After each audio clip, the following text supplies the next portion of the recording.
हामीले धेरै मेहनत नगर्दै पनि देशभरिका कार्यकर्ता स्वत नै आन्दोलित भएको देख्यौँ। हामीले विदेशी दलालहरूलाई ल्याउन खोज्ने केपी ओलीको राष्ट्र विरोधी, कृषि विरोधी, किसान विरोधी गठबन्धन गरेको, पार्टी एकता गरेको, त्यसमाथि बन्चरो प्रहार गरे केपी ओलीले। के मधेसी, के पहाडी, के हिमाली सबैतिर एउटा चेतना गलत गरे केपीले। मैले त केपीलाई तपाईँले इतिहासमा कलङ्कको टीका लगाइ नै सक्नुभयो, यो कहिल्यै धोइँदैन। अब उनले चाहिँ सत्ताको दुरुपयोग गरेर, पैसाको प्रयोग र पदको दुरुपयोग गरेर वरिपरि घुमाएका मान्छे र ती गुटका मान्छे बाहेक सिङ्गो नेपाल यो प्रतिगमनका विरुद्ध खडा छ। यो पार्टी एकता र वाम गठबन्धनको प्रस्ताव केपी ओलीको चाहिँ होइन। प्रतिक्रान्तिकारीहरूसँग मिलेर आफ्नै साथीहरू, आफ्नै सहयात्रीहरूमाथि छुरा प्रहार गर्ने जो काम उनले गरेका छन्। अब 70 वर्षतिर लाग्न लागेका छौँ हामी र पनि दौडिया छौँ हामी 25-30 वर्षको जवान जस्तो गरी।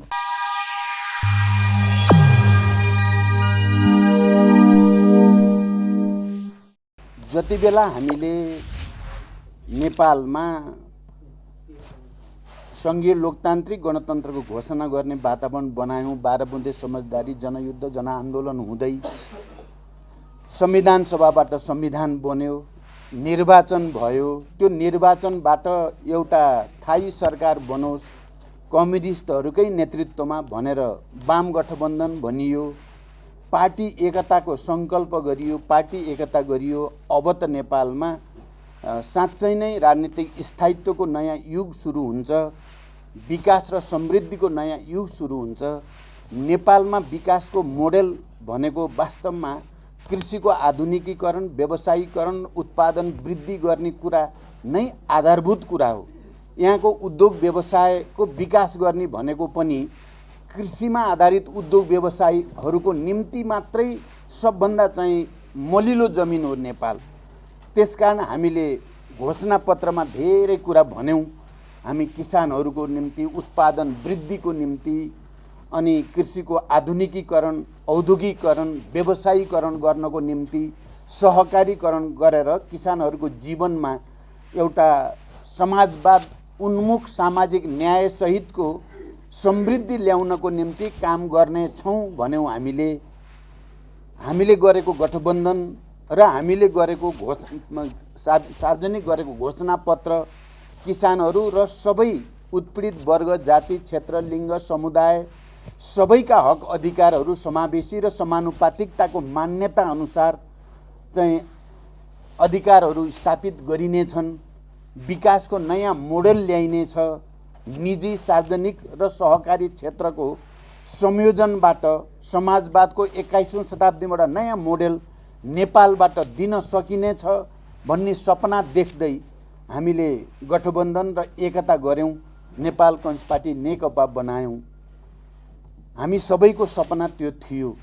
तर दुर्भाग्य अहिले 3 वर्ष पुरा नहुँदै चाहिँ यो पार्टीलाई विभाजित गर्ने काम भएको छ। यो संविधान जसले समावेशी, समानुपातिकता र सङ्घीय लोकतान्त्रिक गणतन्त्रको नयाँ युगतिर समाजवाद उन्मुख राज्य निर्माणको संवैधानिक व्यवस्थामा हामी अगाडि बढेका थियौँ, त्यो संविधानमाथि प्रहार भएको छ र हामी सबै एकचोटि फेरि चाहिँ आन्दोलनमा जानुपर्ने, आन्दोलनद्वारा जो प्रतिगमन र प्रतिक्रान्तिको दुस्साहस गरिएको छ त्यसलाई परास्त गर्नुपर्ने ठाउँमा आइपुग्यौँ। साँच्चै नेतृत्व भनेको धेरै ठुलो कुरा रहेछ कमरेडहरू, तपाईँहरूलाई थाहा छ। सही विचारको नेतृत्व भयो, सही नीति सिद्धान्तको नेतृत्व भयो, सही विधि पद्धतिको नेतृत्व भयो, सही नेताहरूको नेतृत्व भयो भने देशले छिटो तरक्की गर्न सक्दो रहेछ, विकास गर्न सक्दो रहेछ। एउटा नयाँ समाज, समानता सहितको समाज, सामाजिक न्याय सहितको समाज बन्न सक्दो रहेछ। गलत विचार, गलत विधि पद्धति र गलत मानिसको हातमा नेतृत्व गयो भने ठुल्ठुला प्रतिक्रान्तिकारी हरकत हुँदा रहेछन्, ठुल्ठुला दुर्घटना हुँदा रहेछन्। यो कुरा विश्व इतिहासमा हामीले देख्दै आएको हो। चाहे सोभियत सङ्घको कुरा गरौँ, त्यसको विघटनको कुरा गरौँ, त्यहाँ कसरी गोर्बाचोभहरूले, कसरी एल्त्सिनहरूले त्यहाँको समाजवादी सत्ता र कम्युनिस्ट पार्टीलाई विध्वंसै बनाएर छोडिदिए, कसरी पूर्वी युरोपका गलत विचार नीति र नेतृत्वले पूर्वी युरोपका सबै समाजवादी देशहरूलाई गर्लेम गुर्लुम ढालेर छोडे भन्ने चाहिँ तपाईँ हामीले नै देख्यौँ, तपाईँ हामीले नै बिहोर्यौँ, भोग्यौँ र हामीले यहीँ पनि देख्यौँ सही विचारले नेतृत्व गर्दा पार्टी एकता हुन सक्दो रहेछ। किनकि यो पार्टी एकता हेर्दा त केपी ओली पनि सहमत भएरै भएको हो, तर यो पार्टी एकता र वाम गठबन्धनको प्रस्ताव केपी ओलीको चाहिँ होइन। तपाईहरु यो कुरा गहिरो गरी बुझ्नु होला। त्यो हामीहरूको प्रस्ताव थियो। हामी साँच्चै खुसी थियौँ वाम गठबन्धन गर्दा। तपाईहरु खुसी हुनुहुन्थ्यो, देशभरिको कार्यकर्ताहरू खुसी थिए, देशभरिको जनता खुसी थिए। अब नेपालमा साँच्चै एउटा नयाँ युगमा प्रवेश गर्ने भयो, समाजवादतिर जाने भयो, न्याय पाउने भइयो, अधिकार पाउने भइयो भन्ने थियो। तर केपी ओलीको नेतृत्वले ती जनताका सपनाहरू, चाहनाहरू, तपाईँ हामी सबैले देखेका जे लक्ष्य उद्देश्यहरू थिए ती सबै अहिले दुर्घटनामा पारिएका छन्। अहिले साँच्चै संविधान माथि निर्मम र क्रूर प्रहार भएको छ।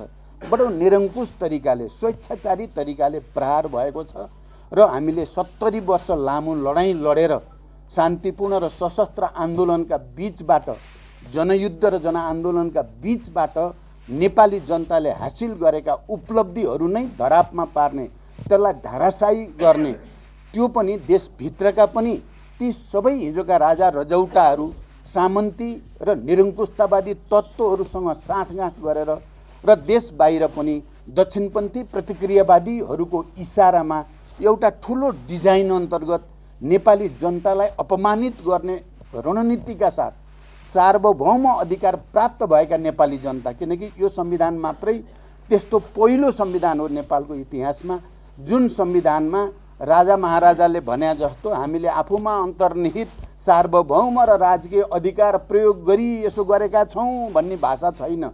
यहाँ हामी सार्वभौम नेपाली जनता आफ्ना प्रतिनिधि मार्फत, संविधान सभा मार्फत यो संविधान जारी गरेका छौँ भनेर पहिलोचोटि नेपाली जनता सार्वभौम अधिकार सम्पन्न भएको र नेपाली जनताले आफ्ना प्रतिनिधि मार्फत पहिलोचोटि संविधानको घोषणा गरेको यो संविधानमाथि त्यस्तै प्रतिक्रान्तिकारीहरूसँग मिलेर अहिले त्यसमाथि प्रहार भएको छ र हामी सबै 70 वर्ष लामो सङ्घर्षबाट प्राप्त भएका उपलब्धिको रक्षा गर्नको निम्ति एकपटक फेरि जुरुमुराउनु पर्ने, एकचोटि फेरि आन्दोलित हुनुपर्ने।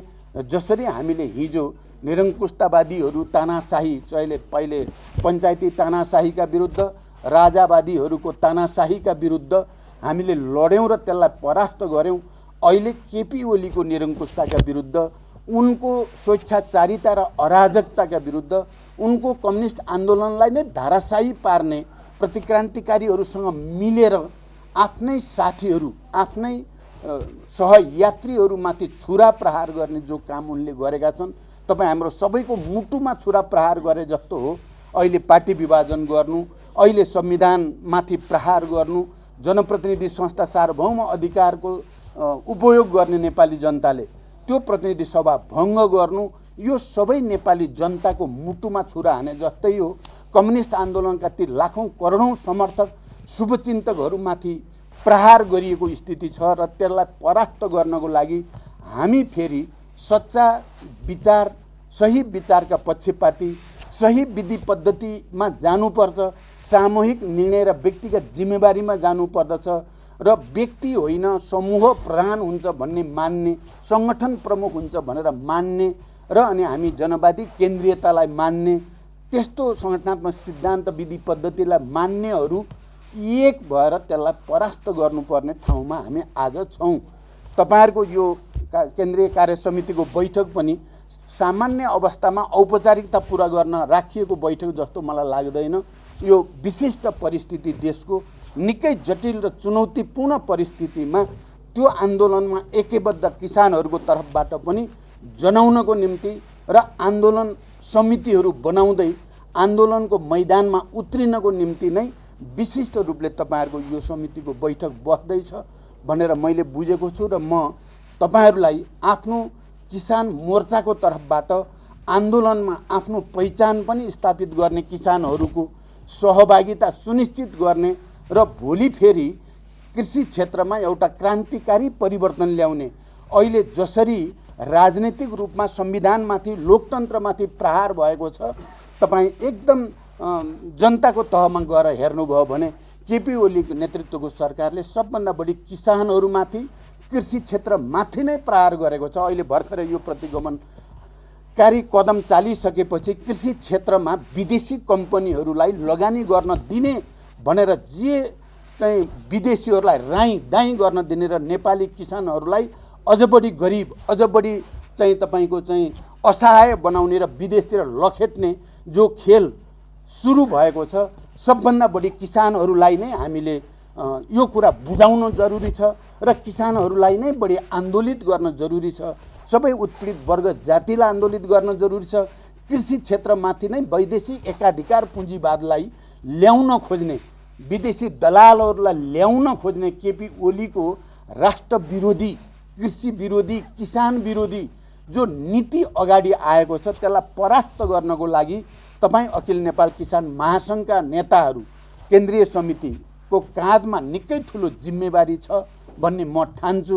मलाई खुसी लाग्यो। तपाईँहरूको चाहिँ थोरै सुखद कुरो के लागेको छ भने हामीले धेरै मेहनत नगर्दै पनि देशभरिका कार्यकर्ता स्वतः नै आन्दोलित भएको देख्यौँ। हामीले अस्ति बुटोलमा जाँदा हामीले सोचेको भन्दा धेरै जनता कार्यकर्ताको त्यहाँ उपस्थिति देखियो, निकै उत्साहवर्धक थियो। अस्ति फेरि विराटनगरमा त्यसरी नै चाहिँ कार्यकर्ताहरूको चाहिँ उपस्थिति देखियो र धनगढीमा त विशाल जनसागरै उर्लेर धनगढी सहरै छोप्ने काम जस्तो भयो।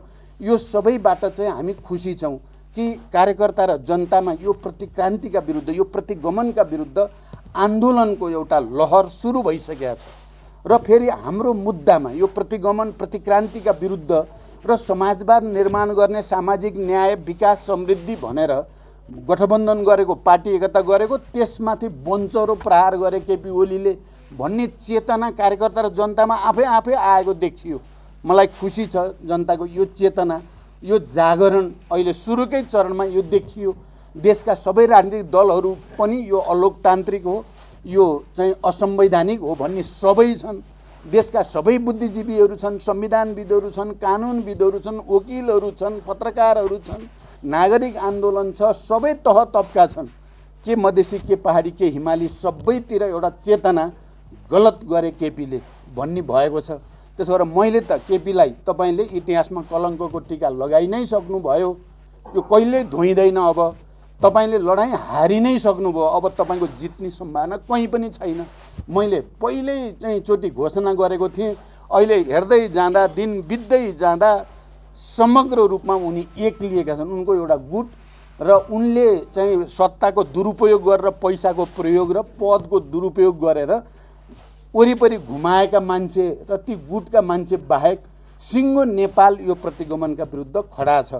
त्यसकारण तपाईँ यो महासङ्घको केन्द्रीय समितिले पनि यो कुरालाई राम्रोसँग आत्मसात गरेर केन्द्रमा केन्द्रीय स्तरको सङ्घर्ष समिति, प्रदेश स्तरको समिति, आन्दोलन समिति, जिल्लामा तल पनि लगेर कृषि क्षेत्रमाथि यो प्रतिक्रान्तिकारी कदम चालेको सरकारले कसरी किसानहरूलाई मार्न खोजेको छ, हुनपर्ने किसानहरूको उत्पादन वृद्धि, आधुनिकीकरणको निम्ति ठुल्ठुला राहत प्याकेजहरू, ठुल्ठुला अनुदान प्याकेजहरू, वैज्ञानिक खेती गर्ने प्रणालीहरू, यन्त्रहरू, मलखाद, बिउ, यो सबैको व्यवस्था गरेर किसानहरूलाई माथि उठाउनुको सट्टा दलाल पुँजीपतिहरूलाई नेपालमा छिरेर राई दाई गरेर नेपालका किसानहरूलाई तन्नम बनाउने जो नीति लिएको छ, त्यो नीतिका विरुद्ध तपाईँहरू जाग्नु पर्यो। हामी त अब पार्टी नेतृत्व हुनुको नाताले आफ्नो एउटा आधारभूत सङ्गठनको रूपमा किसान महासङ्घलाई लिएकै छौँ हामीले। तपाईँहरू सबै पार्टीका कमरेड पनि हुनुहुन्छ नेतृत्वमा। त्यो नाताले पार्टी र किसान महासङ्घको सम्बन्ध भनेको नौमासुकै सम्बन्ध छ, एउटा आधार र उपरि संरचनाको जस्तो सम्बन्ध छ, नेतृत्वको सम्बन्ध छ, सङ्गठनको सम्बन्ध छ। त्यसकारण दृढतापूर्वक अगाडि बढ्नुहोस्। हामी यति बेला वास्तवमा भन्नुहुन्छ भने हामीहरू माधवजी र म अब देशभरि घुमेको तपाईँले देख्नु भएको छ, दिनदिनै बिहानदेखि बेलुकासम्म दौड्या छ।